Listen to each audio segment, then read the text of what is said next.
नमस्कार। जिले दर्शन की इस नए वीडियो में मैं आप सभी का स्वागत करता हूं। आज हम राजनांदगांव जिला के बारे में पढ़ेंगे। राजनांदगांव जिला इम्पोर्टेंट इसलिए हो जाता है क्योंकि यहां से दो नए जिलों का गठन हुआ है। तो देखिए, ये राजनांदगांव जिला है और दो नया जिला खैरागढ़ छुईखदान गंडई, मानपुर मोहला अम्बागढ़ चौकी, इसके बारे में हमने पिछले वीडियो में डिस्कस किया था। जब ये दोनों जिला अलग नहीं हुआ था उस समय पूरे छत्तीसगढ़ का सबसे बड़े जिले में नाम आता था राजनांदगांव का, लेकिन अब आता है कोरबा का। ध्यान में रखिएगा, सबसे बड़ा जिला कोरबा हो चुका है। राजनांदगांव से दो नया जिला बना है, खैरागढ़ छुईखदान गंडई और मानपुर मोहला। साथ ही साथ देखें तो राजनांदगांव जिले के साथ इसका दो स्टेट के साथ बॉर्डर लाइन टच होता है। थोड़े से में मध्य प्रदेश और महाराष्ट्र, तो दो स्टेट के साथ अपना बॉर्डर लाइन टच करता है राजनांदगांव जिला, इतना ध्यान में रखना है। साथ ही साथ आपको कितने जिलों के साथ, क्योंकि अब दो नया जिला बन गया तो इसका जो जिला था, जिलों के साथ जो अन्य जिलों के साथ जो अपना बॉर्डर लाइन टच करता था उसका संख्या बढ़ गया। जैसे कि छुईखदान गंडई, खैरागढ़ छुईखदान गंडई, मानपुर मोहला, बालोद, दुर्ग। तो ध्यान में रखना है आपको, राजनांदगांव जिला का बॉर्डर लाइन जो है खैरागढ़ छुईखदान गंडई, मानपुर मोहला, बालोद और दुर्ग लगभग 4 जिलों के साथ अपना बॉर्डर लाइन टच करता है। तो चलिए स्टार्ट करते हैं कुछ जनरल इन्फॉर्मेशन के साथ राजनांदगांव के बारे में। तो थोड़ा सा इतिहास हम देखेंगे राजनांदगांव से रिलेटेड प्राचीन नाम के साथ। प्राचीन समय में इसे नंदग्राम या नांदगांव कहा जाता था। क्यों कहा जाता था? यहाँ पे एक वंश हुआ, बैरागी वंश। बैरागी वंश, और ये जो बैरागी वंश के जो शासक थे या जो राजा थे वे कृष्ण जी के उपासक थे, और कृष्ण जी के पिताजी का नाम था नंद। तो उनके रिस्पेक्ट में अपने रियासत क्षेत्र का नाम उन्होंने नांदगांव रखा या नंदग्राम रखा। तो राजनांदगांव का पुराना नाम आपको ध्यान में रखना है, नंदगांव या राजनांदगांव। फिर उसके बाद नंदगांव या राजनांदगांव से नंदग्राम या नांदगांव से राजनांदगांव कैसे बना? एक ग्रेट इंडियन पेनिनसुला रेलवे, जिसको वर्तमान में हम जो है इंडियन रेलवे के नाम से जानते हैं, Indian railway board, great Indian peninsula railway, अंग्रेजों के समय में लगभग 1880 के आसपास राजनांदगांव और नागपुर के बीच में एक मीटर गेज लाइन बिछा, और 1888 में यहाँ पे नागपुर और राजनांदगांव के बीच में रेल चलना स्टार्ट हुआ। उस समय जो ये great Indian peninsula railway board था उसके पास एक कन्फ्यूजन ये हुआ कि सेम नाम पर नांदगांव नाम का ही एक और स्टेशन था। तो सेम नाम का दो स्टेशन होने के कारण नांदगांव के नाम के सामने एक नया शब्द जोड़ा गया, राज। तब से इस नांदगांव को राजनांदगांव के नाम से जानते हैं। ध्यान में रखिएगा इस बात को, प्राचीन नाम नांदगांव। थोड़ा सा इतिहास जाएंगे और पीछे रियासतकालीन राजनांदगांव के बारे में। जैसे कि मैंने बताया, यहाँ बैरागी वंश का शासन क्षेत्र था। एक व्यक्ति हुआ पंजाब का, उसका नाम था प्रहलाद दास बैरागी। प्रहलाद दास बैरागी। प्रहलाद दास बैरागी एक व्यापारी था, और व्यापार करते करते वो पहुंचा रतनपुर। रतनपुर में अपना बिजनेस किया, बिजनेस से इसको बहुत ज़्यादा प्रॉफिट हुआ। तो प्रहलाद दास बैरागी, देखिए बैरागी मतलब ऐसा व्यक्ति जो कभी शादी नहीं करेगा, और दास मतलब भक्त या कहें शिष्य, तो उसको बोलते हैं दास। इसमें एक बैरागी वंश में एक व्रत चलता था, निहंग व्रत।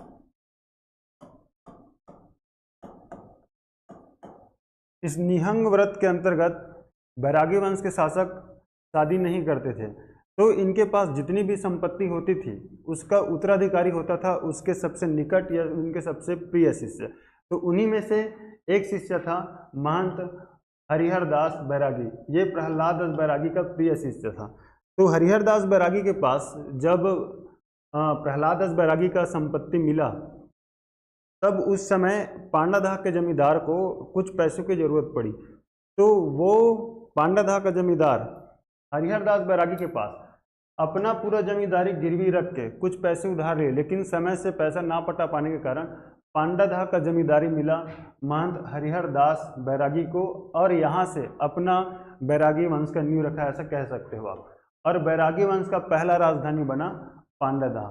तो ध्यान में रखिएगा, राजनांदगांव रियासत का बैरागी वंश का पहला राजधानी था पांडादाह। फिर उसके बाद एक व्यक्ति आए महंत रामदास। इसके शासनकाल में नांदगांव को जो जमींदारी था, नांदगांव के आसपास देखो तो एक जगह है खुज्जी जमींदारी, इनके ही शासनकाल में इसके अधिपत्य में आया। खुज्जी जमींदारी जब इनके अधिपत्य में आया तो ये व्यक्ति जो है नांदगांव का भी क्षेत्र अपने अधिपत्य में ले लिया। फिर इसके बाद आता है महंत घासीदास। ये जो महंत घासीदास था ये थोड़ा सा आगे की सोच रखता था, इसलिए ये पांडादाह से अपना राजधानी हटा करके एक नया राजधानी बनाया राजनांदगांव को। तो ये हो गया बैरागी वंश का दूसरा राजधानी। तो ध्यान में रखिएगा, बैरागी वंश का पहला राजधानी पांडादाह, दूसरा राजधानी राजनांदगांव। महंत घासीदास के समय राजनांदगांव को बैरागी वंश का राजधानी बनाया गया, इतना ध्यान में रखना है। नेक्स्ट हम देखते हैं, और इसी महंत घासीदास को ब्रिटिश शासन द्वारा फ्यूडेटरी चीफ मतलब एक होता है सामंत होता है, जागीरदार होता है, उसका दर्जा दिया गया था 1865 में। क्यों दिया गया था? क्योंकि इस समय एक वार चल रहा था अफगान और अंग्रेजों के बीच। इसमें महंत घासीदास ने 1,10,000 का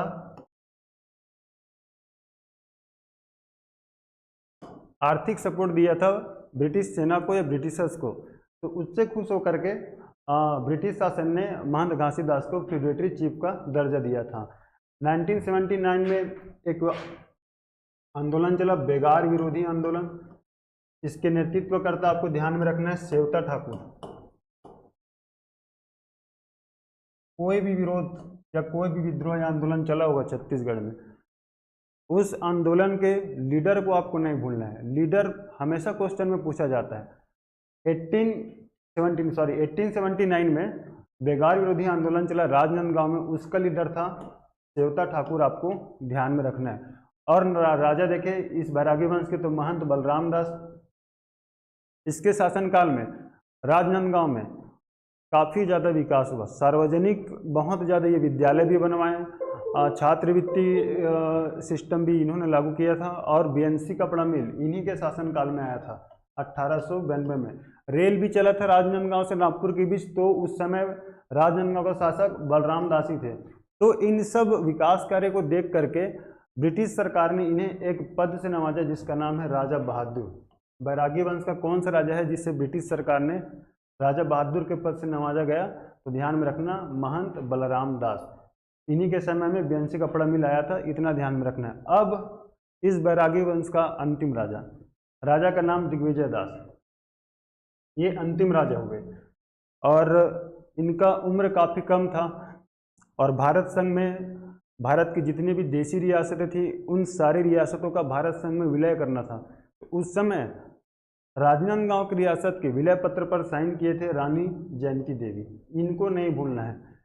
हर एक रियासत के अंतिम राजा जिन्होंने भारत के विलय पत्र पर साइन किया था उनका नाम आपको नहीं भूलना है। राजनांदगांव रियासत में विलय पत्र पर साइन करने वाली रानी का नाम ध्यान में रखना, रानी जयंती देवी। तो ये हो गया राजनांदगांव जिले के इतिहास के बारे में। अब थोड़ा सा हम पॉलिटिकल जियोग्राफी भी देखेंगे राजनांदगांव के से रिलेटेड। तो जिले का गठन 1973, जिले का गठन हुआ 1973। किस जिले से अलग होकर के बना है? दुर्ग जिला, और राजनांदगांव दुर्ग संभाग में आता है, ये भी आपको ध्यान में रखना है। ठीक, जिला मुख्यालय राजनांदगांव दिया गया। सीमावर्ती जिला पहला, तो 2 जिला आपको ध्यान में रखना जिससे ये अलग हुआ, खैरागढ़ छुईकेदानगंडई।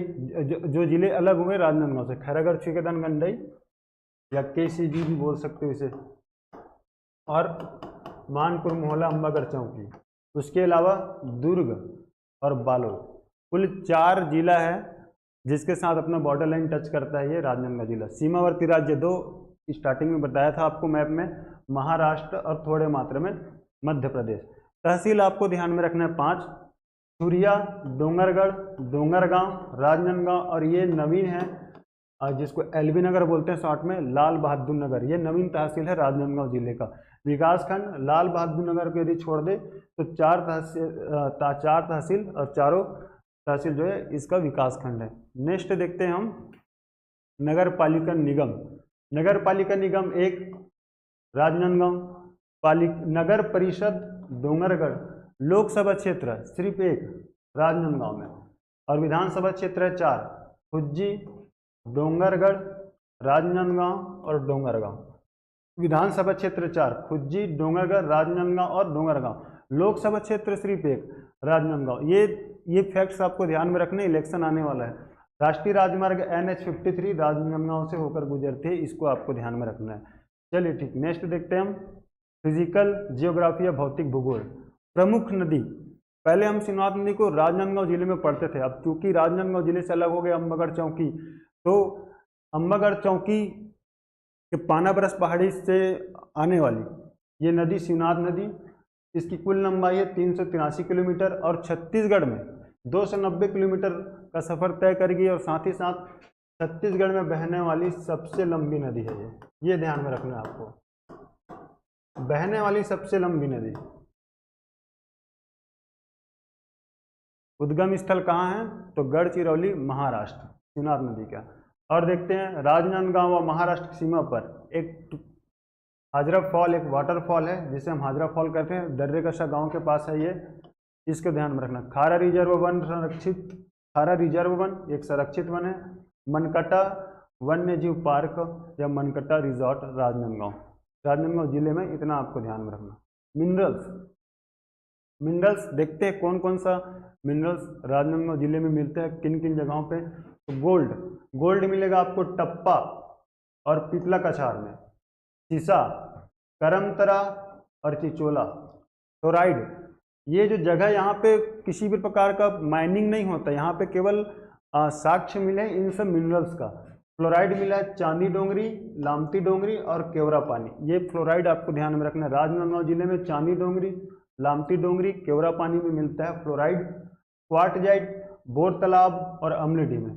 लाइम स्टोन या चूना पत्थर तो तुमड़ी बोर, चार भाटा और मचान पर आपको ध्यान में रखना है। बांध देखते हैं, बांध में डंगोरा बांध, डोंगरगढ़ के पास एक जगह है ढारा के पास ही है ये डंगोरा बांध। रूसे बांध, मटिया मोती बांध, सूखा नाला बैराज और घुमरिया नाला बैराज, ये सभी राजनांदगांव जिले में है बांध। इतना बांध आपको पढ़ना है राजनांदगांव जिले में। नेक्स्ट देखें हम तो बर्ड पार्क प्रस्तावित है, बर्ड पार्क अभी बना नहीं है, तो अब ध्यान में रखना राजनांदगांव में बर्ड पार्क बनाया जाएगा, प्रस्तावित अभी बना नहीं है।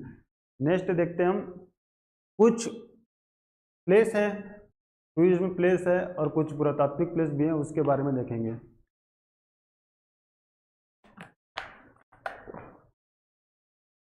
राजनांदगांव जिला मुख्यालय से स्टार्ट करते हैं। तो पहला त्रिवेणी संग्रहालय, त्रि का अर्थ होता है तीन, तो तीन आदमी का नाम आप ध्यान में रखिएगा, पद्मलाल पुन्नालाल बख्शी, डॉक्टर बलदेव प्रसाद मिश्र और गजानन माधव मुक्तिबोध। इन तीनों साहित्यकारों का नाम आपको नहीं भूलना है। इन्हीं के स्मृति में छत्तीसगढ़ शासन द्वारा राजनांदगांव में एक सागर है रानी सागर के पास एक त्रिवेणी संग्रहालय बनाया गया है।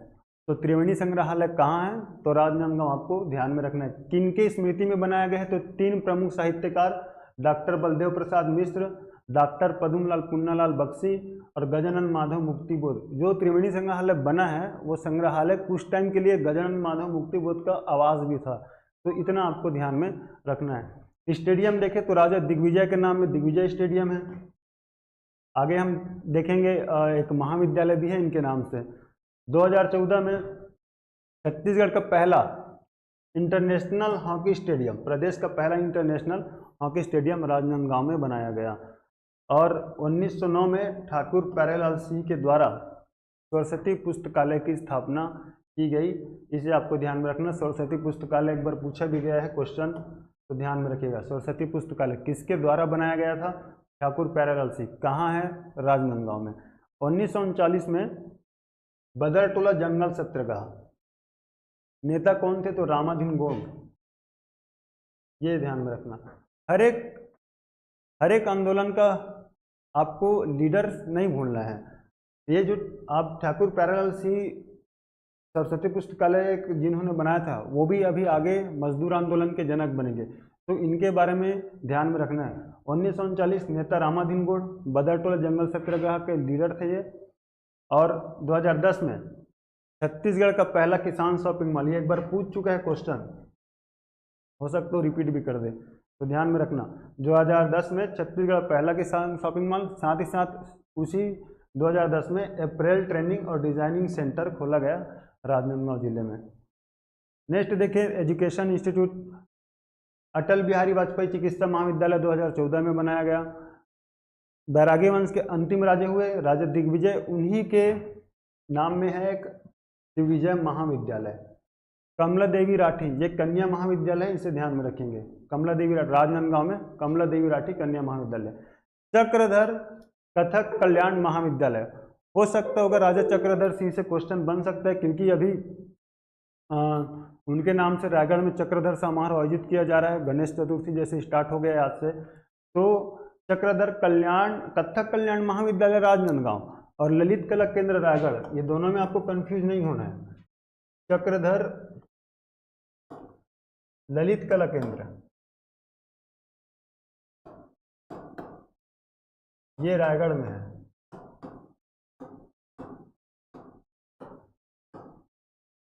और राजा चक्रधर कथक कल्याण महाविद्यालय तो राजनांदगांव। छत्तीसगढ़ डेंटल कॉलेज सुंदरा राजनांदगांव, और पुलिस ट्रेनिंग स्कूल ध्यान में रखना, police training school Rajnandgaon. Police training जो स्कूल है वो छत्तीसगढ़ के 2-3 जिलों में ही है, तो ध्यान में रखिएगा इस बात को। पुलिस ट्रेनिंग स्कूल एक राजनांदगांव में भी है। नेक्स्ट देखते हैं हम इंस्टीट्यूट्स में ही, छत्तीसगढ़ आयुर्वेद चिकित्सा महाविद्यालय राजनांदगांव। छत्तीसगढ़ का शासकीय मुद्रणालय या प्रिंटिंग प्रेस, शासकीय प्रिंटिंग प्रेस है ये, राजनांदगांव जिले में है। छत्तीसगढ़ का दूसरा मत्स्य महाविद्यालय, कमेंट करके आप हमें बताएं छत्तीसगढ़ का पहला मत्स्य महाविद्यालय किस जिले में। दूसरा मत्स्य महाविद्यालय राजनांदगांव में। खेल यूनिवर्सिटी अभी प्रस्तावित है, अभी बना नहीं है, हो सकता होगा फ्यूचर में गवर्नमेंट यहाँ पे खेल यूनिवर्सिटी बना दे। अब देखते हैं मोस्ट इम्पॉर्टेंट बीएनसी मिल, राजनांदगांव जिले से यहाँ से क्वेश्चन बनता है, अक्सर यहाँ से क्वेश्चन बनेगा। बीएनसी मिल, इसका पूरा नाम है बंगाल नागपुर कॉटन मिल। ये कपड़ा उद्योग था, ये आपको ध्यान में रखना है।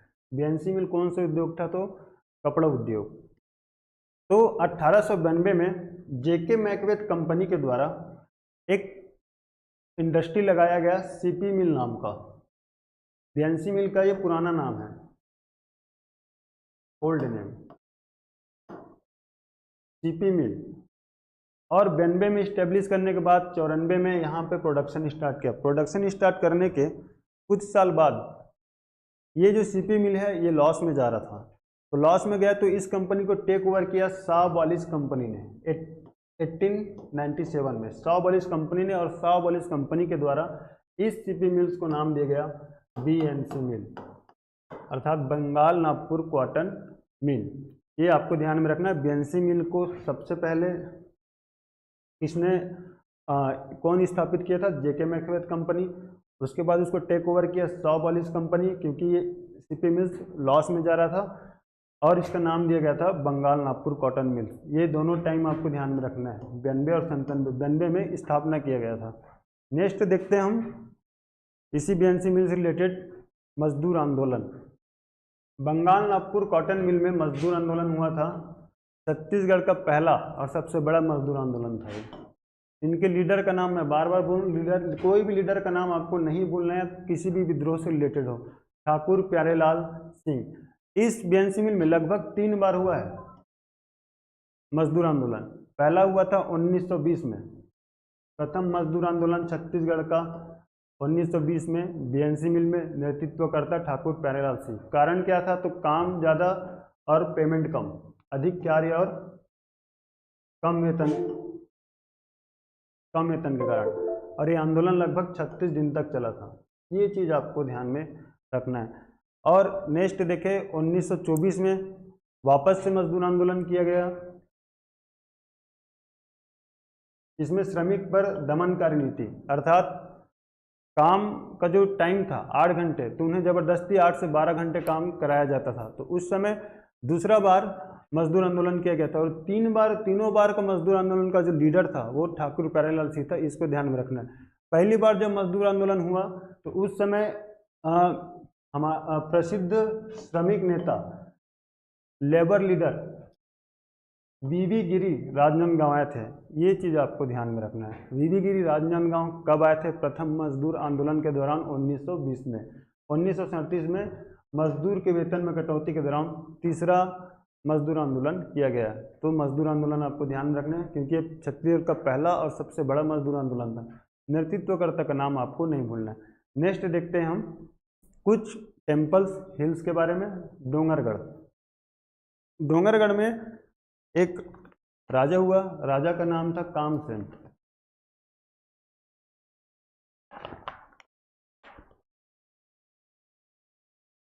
राजा कामसेन के नाम पर ही डोंगरगढ़ वाले क्षेत्र को पहले कामवतीपुर के नाम से जाना जाता था। फिर उसके बाद इसी के वंश में एक राजा हुआ, राजा वीर सिंह। इन्होंने एक मंदिर बनवाया। मंदिर का नाम था महेश्वरी देवी, जिसको हम वर्तमान में माँ बमलेश्वरी मंदिर के नाम से जानते हैं। तो माँ बमलेश्वरी मंदिर का पुराना नाम महेश्वरी देवी मंदिर, वर्तमान में हम बमलेश्वरी मंदिर के नाम से जानते हैं। निर्माणकर्ता राजा वीरसेन आपको ध्यान में रखना है। डोंगरगढ़ में हर साल मेला लगता है। इसी मंदिर बमलेश्वरी मंदिर के प्रांगण में चैत्र और कुंवार में साल में 2 बार। और कौन कौन सा मंदिर है देखें। चंद्रगिरी पहाड़ी, ये जैन धार्मिक स्थल है और छत्तीसगढ़ का सबसे बड़ा जैन दिगंबर मंदिर यहाँ पे बनाया जाएगा। भगवान चंद्र प्रभु के 31 फीट की ऊंची पद्मासन मुद्रा में प्रतिमा स्थापित की जाएगी और ये छत्तीसगढ़ का सबसे बड़ा दिगंबर जैन मंदिर होगा। ये चीज़ आपको ध्यान में रखना है। छत्तीसगढ़ का सबसे बड़ा दिगंबर जैन मंदिर कहाँ है? चंद्रगिरी पहाड़ी, राजनांदगांव, जिला राजनांदगांव। नेक्स्ट देखें हम प्रज्ञागिरी पहाड़ी।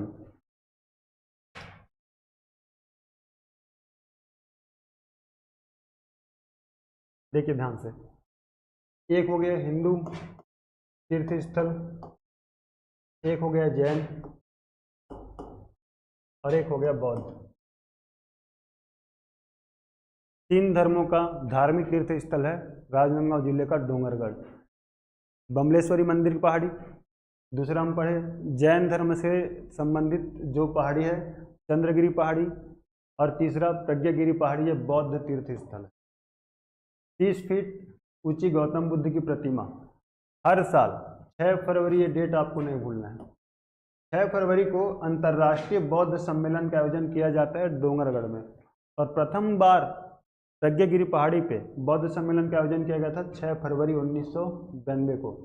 केंद्रीय पर्यटन मंत्रालय द्वारा प्रसाद योजना के तहत, क्या है प्रसाद योजना तो सुनिए ध्यान से। भारत सरकार पूरे भारत या पूरे इंडिया में जितने भी तीर्थ या धार्मिक प्लेस है उसको टूरिज्म सर्किट के रूप में डेवलप करने के लिए एक योजना आया है प्रसाद योजना। और प्रसाद योजना के तहत हमारे छत्तीसगढ़ का एक जगह का सिलेक्शन हुआ है डोंगरगढ़ का।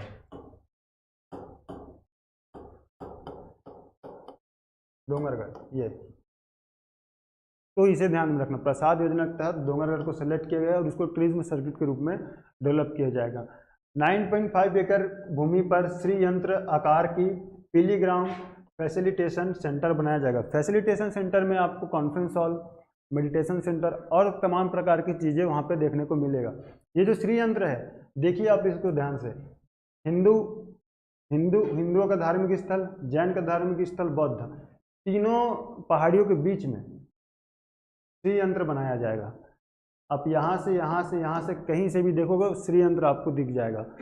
ये लगभग 9.5 एकड़ में बनाया जाएगा, इतना ध्यान में आपको रखना है। पिलीग्राम फैसिलिटी सेंटर भी बनाया जाएगा, श्री यंत्र भी बनाया जाएगा।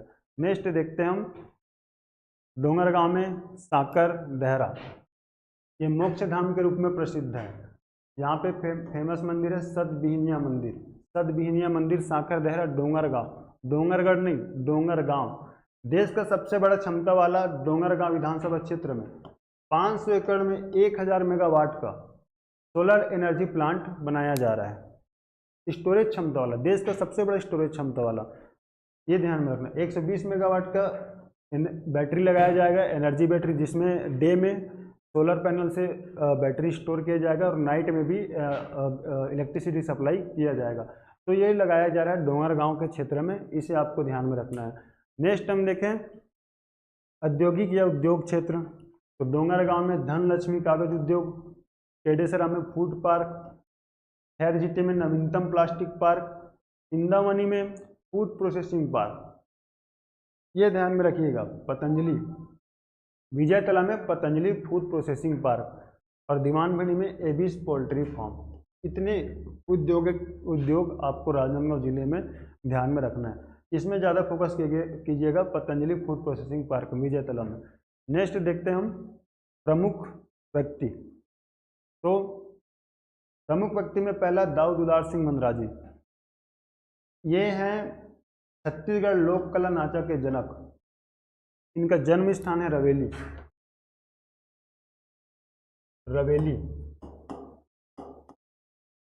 और अपने जन्म स्थान रवेली के नाम पर ही इन्होंने अपने नाचा पार्टी का नाम रखा था, रवेली नाचा पार्टी।